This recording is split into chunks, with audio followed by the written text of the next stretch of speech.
as you become a manager, it stops being about your own personal success and it becomes about the success of your team. I think that's by far one of the greatest accomplishments. This is Boss Ladies. So I'm here with Tingting Turski, the product lead for the Cash app at Square. And today we're going to talk a little bit about her career, about management, mentorship, allyship, how to gain respect from your peers and stuff like that. So we're going to cover a lot of exciting topics. Can you start by just, telling us a little bit about your career journey and sort of, how you got where you are right now? Sure. I think I took a pretty zigzag, untraditional path. Growing up in Houston, Texas, both my parents were math scientists, so I really thought that that was the route I was going to take. I went to WashU in St. Louis for the pre-med program and kind of got into a program where you get into med school at the same time as undergrad, as long as you fulfill certain requirements. So I just really thought that that was going to be my path. Worked in labs, took the MCATs, applied to med school. I had completed these things kind of a year early, and so I had a free summer and thought I wanted to just try something completely new. And it was randomly a friend from high school that said, oh, there's thing you can do in New York called investment banking, and there's this firm called Goldman Sachs. And so it was a complete lucky fated thing that this happened. And so I had wanted to live in New York. I wanted to try living there and hadn't seen a lab that I liked there. So I decided to try investment banking for the summer, really not knowing what it was, and then ended up enjoying it so much that I decided to defer med school. And so, I did banking at Goldman in leverage finance during the financial crisis. So it was maybe not the optimal time to join, but I think the first 3 years in 2007, it really was such a good introduction to the markets and how critical the credit markets are to a functioning economy. And I think what I really liked about that versus medicine was just the immediacy of it. I felt like looking at the med school, it was just a lot of years before I felt like I could actually have an impact. And I think I really loved that at Goldman, I felt like the people were incredibly intelligent and dedicated and smart. And I just felt like I was growing and be able to have an impact starting on day one. So that's what I really loved about it. From there, I took a path of going to private equity in LA at a firm called Leonard Green. Went back for my MBA at Stanford and then did 2 more years of investing at TPG in the Special Situations Group in San Francisco. I think as I looked back on investing, what I really liked about it was I thought it was very intellectually challenging and interesting. You're constantly learning about new businesses, meeting management teams, and I think it's really intellectually engaging, thinking about what are these companies valued at? Where do I want to invest? What are the trends in this industry going to be? But I think what I missed was having kind of more the impact that I wanted to have. Like I wanted to work at a company where I felt really motivated by what the company was doing. And so that was why I moved to Square about 5 years ago. I spent the last 5 years at Square in the finance and strategy group. I started off by covering payments, and every 9 to 12 months, I kind of grew my scope. And so it ended up covering risk, hardware, caviar, capital, SFS, international, and vertical point of sale. And it was just a really amazing time to be part of the business. I feel like we saw Square during a tremendous time. And then obviously with COVID have seen tremendous amount of change in business, but also how resilient small businesses are. And I think what I've loved about Square is that I really do believe in Square's mission of economic empowerment. And it's so motivating to see the customers that you impact and to read their customer stories and to hear from them directly what the impact you have is. And that's actually why I moved just this past month to a product management role, is that I really wanted to be closer to the customer. And so that's what I'm doing now. That's awesome. And I can tell, even as you're sort of describing your trajectory and your career, how passionate you are about learning and how much you've clearly taken on roles where you're learning a ton. So that's really, really cool. Yeah, I think it's always fun drinking from the fire hose where you're just kind of overwhelmed. I definitely feel that right now because I'm in week 4 of this new role. And I feel like those times where it's just everything is new and you're the stupidest person in the room are honestly the best times because you grow so much during those times. And when you're first starting off in something, you can ask stupid questions and not feel any filter because no one expects you to know. So I think it's a really special time. Yeah, absolutely. And what was that transition like going from finance into tech? It was challenging in some ways and easy in others. I'd say the challenging part was the role is pretty different in terms of like, yes, what you're doing at the end of the day, like on the core FP&A side, is pretty similar in building models. But I'd say what was very different was the strategic component and how you get stakeholders buy-in. And in private equity, it's pretty easy the answer that wins, right? You're always everyone at the firm is maximizing the returns, and it's kind of a north star that everyone is aligned on. When I think about a project that we did in finance and strategy around changing pricing for Square, there's so many different stakeholders and so many different opinions and perspectives. And so, from a finance perspective, we looked at low tickets and we said, we're losing a lot of money on low tickets. We should change our pricing. But if you think of it from a brand perspective or from a customer perspective or a CS perspective or from a marketing perspective, that's all very difficult, right? And so Mhm. I think that's what I loved about it and also found very challenging. I love that it's a much more difficult, complicated, interesting problem to try to balance all those different opinions and stakeholders and to do really right by your customers. But it's also very challenging, right? To get buy-in and to find a solution that works for everyone. So that was the hardest part. The easiest part for me was that I really really liked the people at Square. I felt like candidly in week one of working with people at Square, I felt like I knew them better and they knew me better than 2 years of working in some private equity firms. And I think that's because people tend to bring their full self to work. I think people are more authentic. I think more relaxed. It's less hierarchical. And so it's Mhm. just a much more casual setting. And I felt like, we started one-on-ones. Everyone's asking, how are you doing and checking in? And I think Square is a place that really, it really focuses on vulnerability and like openness. And that's just a very different dynamic than finance and one that I really loved. That's amazing. And honestly, I absolutely love the mission of Square. So as you talk about that as well, I think Square has done phenomenal things just I mean, for entrepreneurs, for the world, especially like you said during COVID, and it's very cool to see, and I'm sure it's exciting to be a part of. So I do want to jump right into the topic of management. I think management is something that is so challenging in so many different ways, and we all have managers. At some point, I'm sure a lot of us will be managers. What advice do you have just right off the bat of like how can you be a good manager, or what even is a good manager? Yeah, I think a good manager is someone who helps you achieve your goals. And I think that can look like a lot of different things, right? It's someone who promotes you, who makes sure you have visibility, who makes sure that like others see your work and that you have the impact that you want to have because they're helping you figure out who to connect with, how to overcome certain blockers, how to manage up. I think they're also someone who gives you candid feedback about what you can improve and gives you steps to figure out how to improve that. Whether it's public speaking, it's influencing business partners, it's having deeper relationships.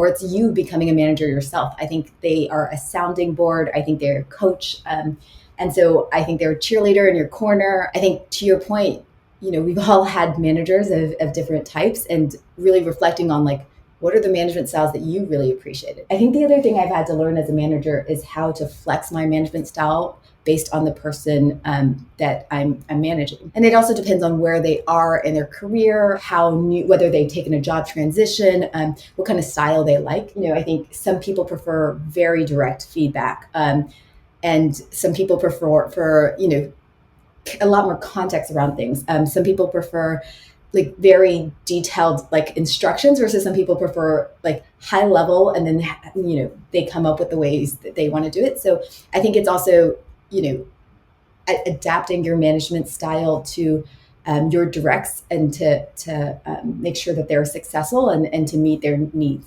Absolutely. And what are some of the like tangible ways to do that? Whether it's, meeting with them often, or I don't know, what do you think? Sure, I definitely believe in one-on-ones, and I do them usually every week. I mean, when someone's starting out, you maybe need to do it even more frequently. You can do daily or once every 3 days. One thing I really liked, I think this is in a Bill Campbell book. He's a really famous Silicon Valley coach.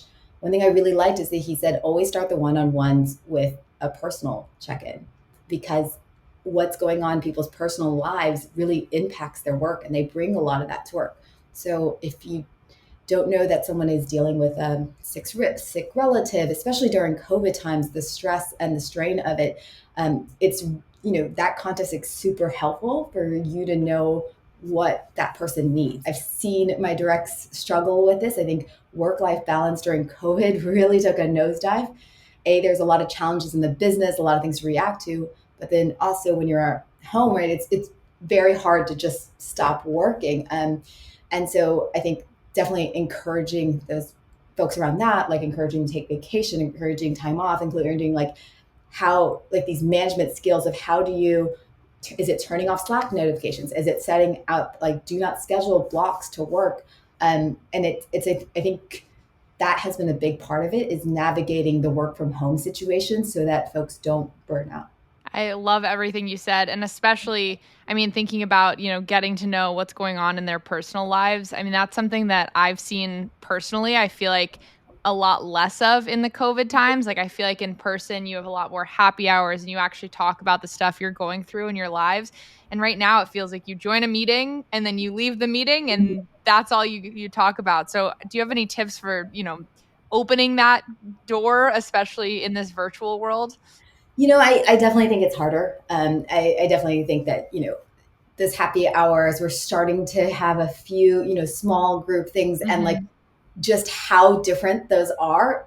It's definitely, it can't compare to being remote, but I do think we all need to adapt to, even when we return to offices, a lot more of our workforce at Square is going to be remote, or Hmm. from different locations. And I was increasingly leading a global team across, I think 8 different locations, 9 different locations. And so Oh, wow. that is going to be how things are for the foreseeable future. One thing I like about COVID is you get a little glimpse oftentimes of people's homes, and it can feel very intimate on a video Mhm. call. And even, you know, asking about like, what is that painting behind you? How are your plants doing? I think sometimes those are, it's a window into someone's lives. And I kind of love that. I think also, talking about COVID, like we're all going through the stresses and strains of it. People are figuring out home situations, when they're moving back into cities, when they're traveling again, if they've had any family members impacted by COVID. So I think honestly that serves as a pretty good icebreaker Yeah. because we're all going through this very turbulent, uncertain time together. You mentioned managing up. How does one manage up? I mean, the concept of managing your manager, I feel like is not talked about enough.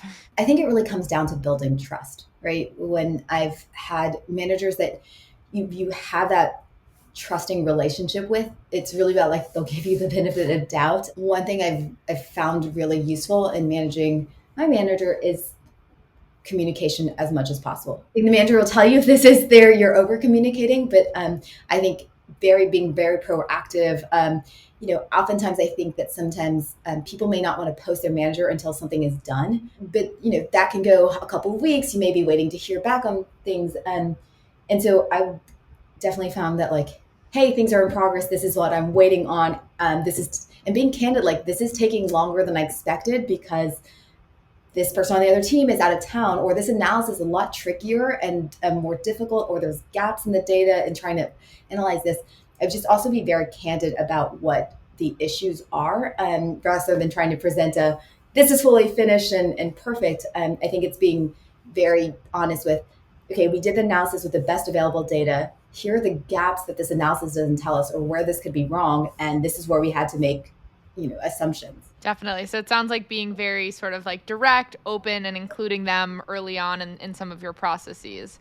Totally. And I think a big part of that is also making sure your directs get a lot of exposure to your manager. Hmm.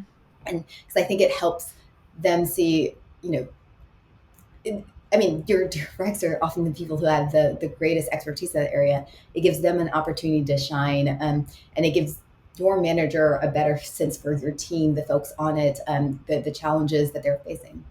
Yeah, absolutely. Honestly, I find that some of my skip level meetings are some of the ones where I feel like I learn the most or I feel like I get to showcase the most. So I definitely agree with that. Can we talk a little bit about the nuanced differences between, managers of maybe different genders? Like, do you find that those identifying as female are, acting one way or manage a certain way versus those identifying as male? Yeah, I'm sure that the differences are less distinct between male and female versus like everyone is on a spectrum. But I guess Hmm. I could talk to things that were like maybe sometimes more seen as female attributes that I think are really helpful to managers of both genders. Yeah. I really think that showing vulnerability as a manager goes a long way. I think oftentimes saying, "Hey, I've actually dealt with like most of the issues that my team has dealt with. I've experienced in my career, right? Hmm. Um, you can talk about time like I've worked on presenting. I worked on getting influence of stakeholders. I worked on slowing down and synthesizing takeaways and relating to an audience that's not a finance audience.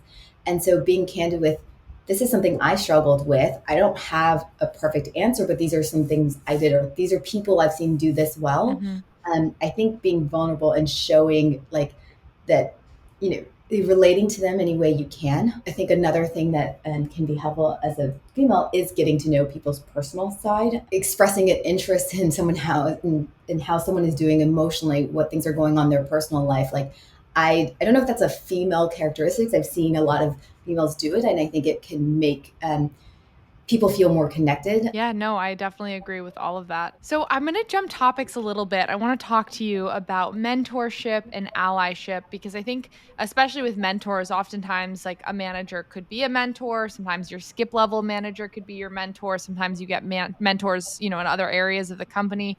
So how can you like look for and find a mentor just to start? Yeah, I think it's mentors can often be people that you admire and that do something that well, like, you know, um, I think if you just looked across the people that you worked with and you said, look, I really admire how this person presents in meetings, or Hmm. I really admire how this person synthesizes and the takeaways, and or really admire how this person is able to get the whole team on board.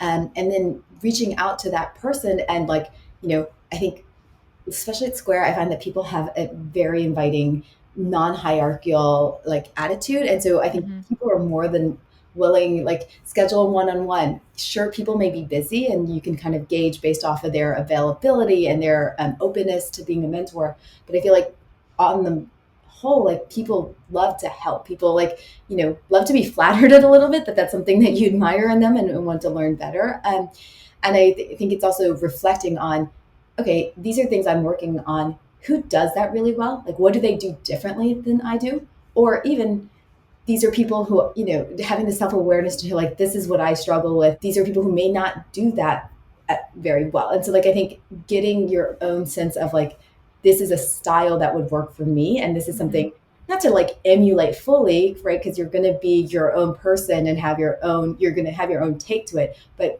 what are some stylistic things that they do that you seem prove effective? And I think I think it's a lot about like copying that, learning from those folks. Yeah, Yeah, absolutely. And what would you say makes a good mentor? So if you are someone who already is a mentor or you're looking to mentor others.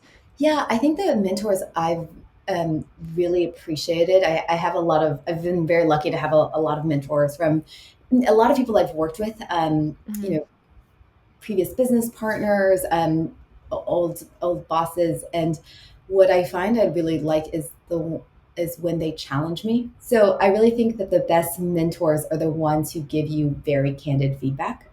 They don't say yes, and they tell you about the challenges with what options you're looking at, and I think they're candid about what you need to work on as well, which is hey, this plays up to your strengths, or this is going to be a learning opportunity, this is going to be Mhm. challenging for you.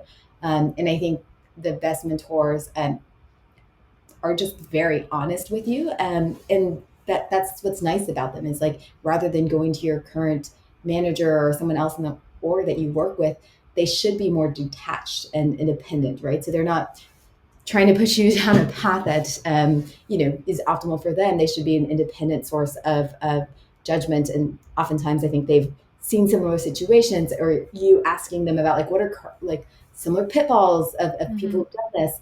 I think that's the best way to go. Yeah, absolutely. And then what about from a mentee perspective? Like, how can you get the most from your mentor? And should you come with an agenda? Should you come with questions? Like, how do you make the most of that relationship? Yeah, I mean, most of the time I will have questions prepared in advance, not in a stilted kind of way, but more like, "Hey, this is what I would love this person's insights on. This is what this person has seen." Or like, when I was thinking about entering product management, I talked to some product managers and I, asked them specifically about their background, how they made that transition, and so coming prepared with at least, you know, where you're seeking advice and the information that this person has from their experiences. I talked to people who are making a transition from from finance to operating inside a company, and like it's a Mhm. similar thing. Like where finding the people that you think will relate best to your experience and can share their experience. And then I think as a mentee, it's also just not taking things personally. Like everyone gets busy.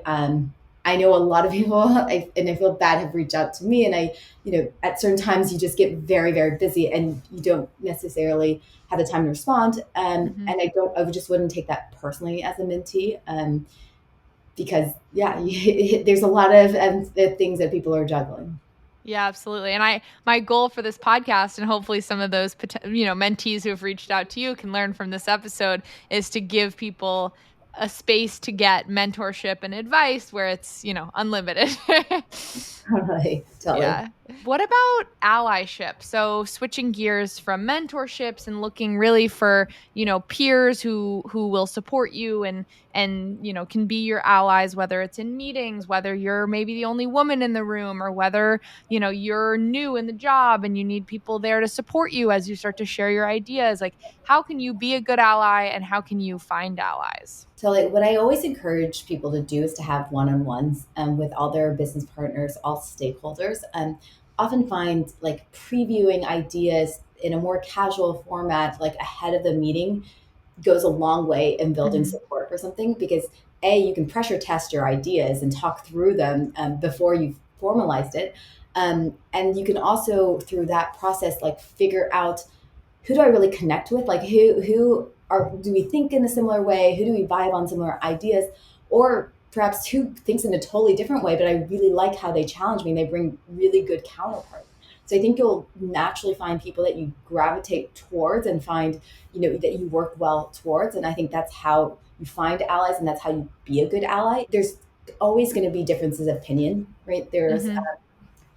There's going to be different perspectives and different prioritizations and different levels of different teams, different people are have different incentives. It's always good to have healthy tension, right? Mhm. You get to the best outcome by debating things, by trying to find something that's um, going to make legal and compliance happy, as well as product and growth, as well as finance. Like, and it's working with all those stakeholders that gets you to the right answer. And Mhm. so I'm not someone who shies away from the conflict because I think the conflict often surfaces the best solution in Mhm. having that healthy tension, that healthy debate in the room.